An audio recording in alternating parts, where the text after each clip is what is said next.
السلام عليكم. أرحب بكم معي في هذا الفيديو والذي سيمتد على 4 أجزاء، من خلاله أقدم لكم درسا خاص بعالم الميكانيك، ومن خلاله سنستعرض طريقة تركيب محرك سيارة، وتحديدا محرك بنزين أو محرك سيارة بيجو بنزين سعة 1.4 أسطوانات، موتور بيجو 1.4 إيسانس. فتابعوني عبر هذه السلسلة حتى نتعرف على طريقة تركيب هذا المحرك إلى غاية تشغيله. الجزء الأول سيتمثل في تعريفكم بأهم أجزاء هذا المحرك عن طريق الصور، أقول أهم أجزاء، وباقي الأجزاء سنتعرف عليها خلال مرحلة التركيب. البداية كما قلت بالتعريف بهذا المحرك. هذا المحرك نجده في سيارات على غرار سيارة بيجو 206 أو فواتور بيجو 206، سيارة بيجو 207 أو بيجو 207، سيارة بيجو 307 أو بيجو 307، ونظام عمل المحركات ككل يتشابه، لهذا سيكون الدرس مفيد.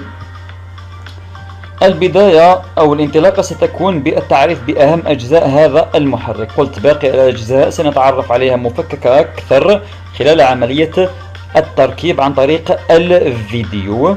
البداية بالبلوك موتور الواضح أمامنا هنا، أو كتلة المحرك، أو معروف كذلك ببلوك سيلندر.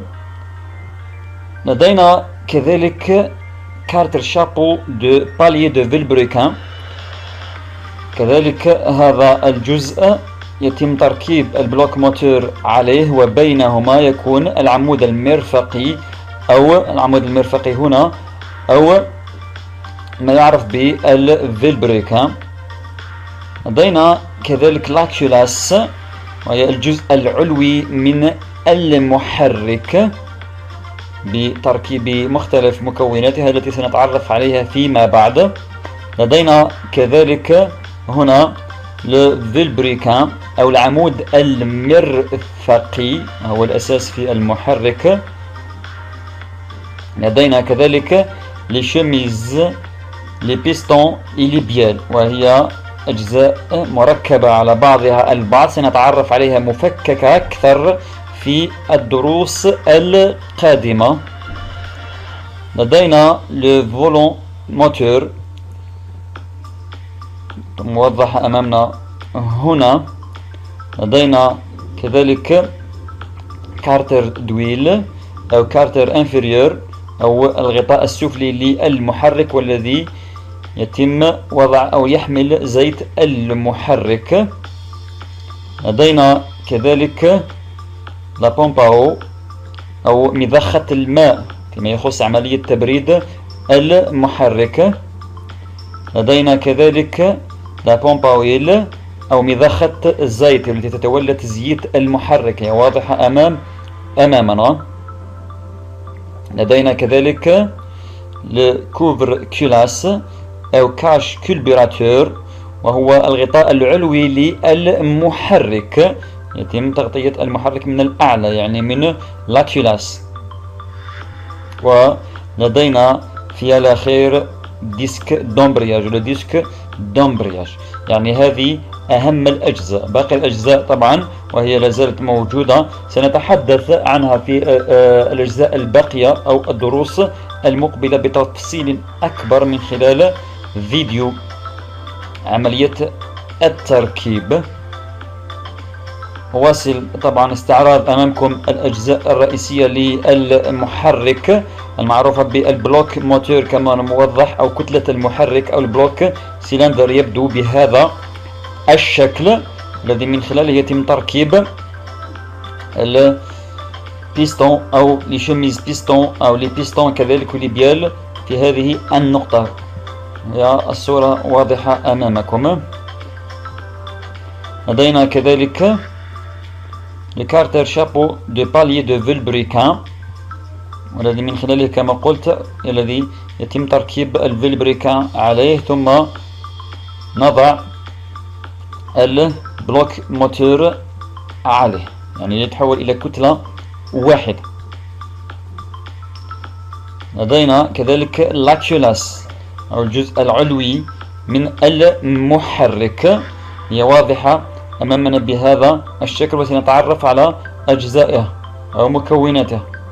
لاكيولاس موضحة أمامنا، الجزء السفلي لها هنا فقط، وتتكون من لي سوباب دادميسيون أو صمامات الإدخال، يمكن أن نصفها باللغة العربية، و لي سوباب ديشابمون أو الإخراج في هذه النقطة، و لبوجي يعني للإشعال. وهذه الغرفة هنا يحصل فيها الضغط الذي سيولد الاحتراق أو الانفجار، يعني لا شامبر دو كومبيسيون. هذه النقطة الموضحة أمامنا هنا، وسنتعرف على طريقة العمل خلال عملية التركيب. تابعوني مرحلة بمرحلة حتى نفهم أكثر.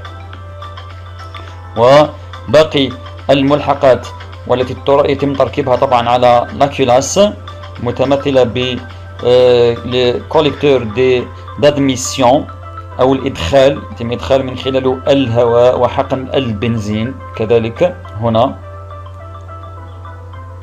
ولدينا كوليكتور ديشابمون يعني إخراج الهواء أو الغازات المنبعثة عن عملية الاحتراق أو الانفجار في غرفة الاحتراق، يعني هذه الشكل السفلي للكيلاس أو لاكيولاس.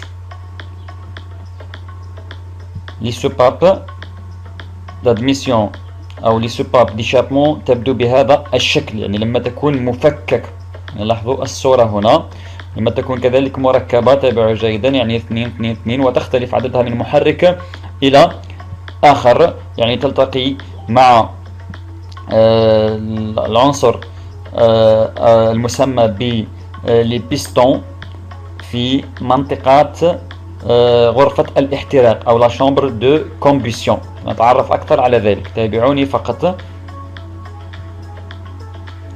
الجزء العلوي من الكلاس موضحة أمامنا هنا، واللي نشوفوا لاربراكام أو عمود الكامات، والذي سيتم من خلاله أو سيتحرك من خلال دورانه السباب أو لسباب، يتم غلقها وفتحها حسب دورة المحرك، ويتم ذلك بتناغم كبير. وبولي داربراكام يعني التي يتم ربطها عن طريق لاشين أو سلسلة الدوران بالعمود المرفقي، ليكون الدوران بشكل متناغم، ونتعرف على ذلك بتفصيل عن طريق فيديو في عملية التركيب. لاكيولاس وهي مفرغة من أجزائها أو من ملحقاتها، لا تابعوا جيدا، يعني هذه الغرف هنا الداخلية يتم تركيب فيها لسوباب أو صمامات الإدخال والإخراج، لسوباب دادميسيون ولسوباب ديشابمون. وهذه الغرفة يتم من خلالها فيها الاحتراق نتيجة الضغط الداخلي أو الانفجار. باقي الفراغات خاصة بعملية التزييت والتبريد. وفي الجزء العلوي هنا على اليسار نلاحظ لاربراكام أو العمود الكامات الذي يسهم في فتح وإغلاق الصمامات أو لسباب. نشوف كذلك لما يتم وضع الكولبيتور، وهو العنصر الذي يتم العمل بتنسيق أو بتناغم أو يعمل بتنسيق وتناغم مع لاربراكام، ويؤدي إلى إغلاق وفتح الصمامات الإدخال والإخراج. هذه ميسيون إي ليشابمون أو ديشابمون. ونتحدث عن ذلك بتفصيل أكثر خلال عملية التركيب أو كيفية العمل. يعني هذه عبارة دي كيلبوتور أو لي كيلبوتور، دي دوا كيلبوتور. يعني نشوفوا كيلبوتور وحده أو لي كيلبوتور، يعني يتم وضعها الجزء العلوي أو تثبيتها على الجزء العلوي للاكولاس. الآن لدينا لو فيلبريكان أو العمود المرفقي، والذي يتم من خلاله تدوير المحرك وتحريكه. يتم تثبيت لبيستون عليه عن طريق الأذرع في هذه المناطق، ويتم ذلك ويحرك المحرك ليتم تدوير المحرك بتناغم كبير. نجده في البلوك موتور. لدينا لو فولون موتور، هي واضحة أمامنا هنا، يعني البداية أو انطلاقة المحرك أو التدوير، عملية التدوير. لدينا لو ديسك دامبراياج،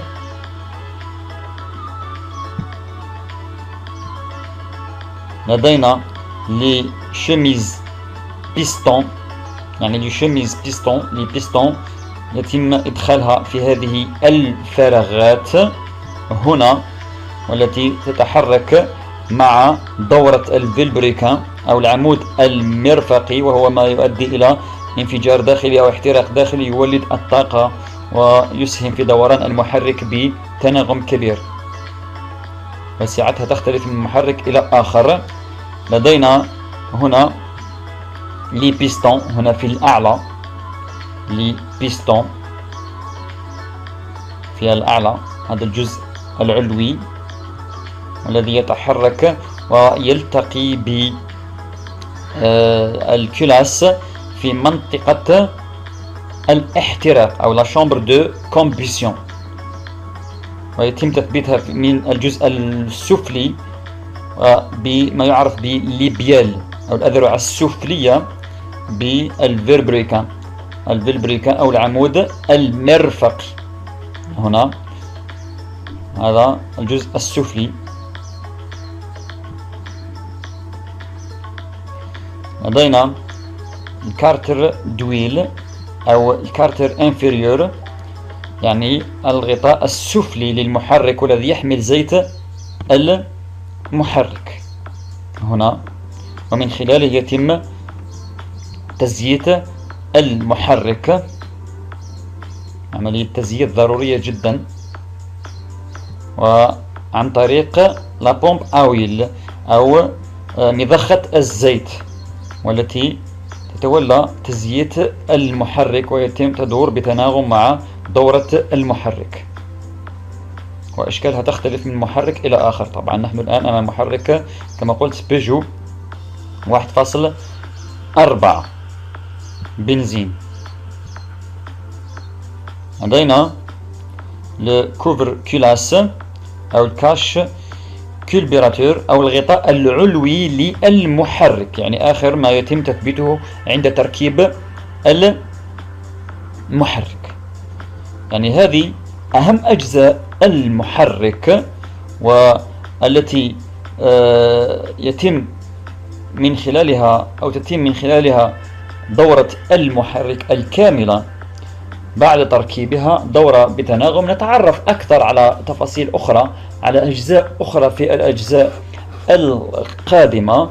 إلى ذلكم الحين أشكر متابعتكم وأتمنى لكم أوقات طيبة.